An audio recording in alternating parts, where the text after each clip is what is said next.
সময় থেমে থাকে না।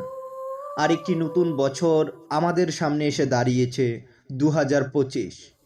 প্রতিটি নতুন বছর নতুন সম্ভাবনা নিয়ে আসে, কিন্তু প্রশ্ন একটাই, আপনি কি প্রস্তুত? 2025 শুধু একটি সংখ্যা নয়, এটি একটি সুযোগ, একটি নতুন শুরু, একটি নতুন অধ্যায়।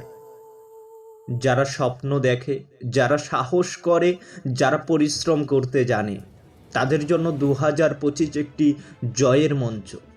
কিন্তু সফলতা কখনো বিনা পরিশ্রমে আসে না। সফল হতে হলে আপনাকে এখন থেকেই প্রস্তুতি নিতে হবে। আপনার লক্ষ্য কি? আপনি কি করতে চান এই বছরে? আজকের পরিশ্রমই আপনাকে আগামীর সাফল্য এনে দেবে। 2025 আপনার জন্য কি নিয়ে আসবে তা নির্ভর করছে আপনার আজকের সিদ্ধান্তের উপর। তাহলে আর অপেক্ষা কেন? প্রস্তুতি শুরু করুন। আপনার জীবনের সেরা বছরকে আলিঙ্গন করতে শিখুন। সময় এখনই। সাহস করুন, স্বপ্ন দেখুন, কাজ শুরু করুন। 2025 আপনার হবে।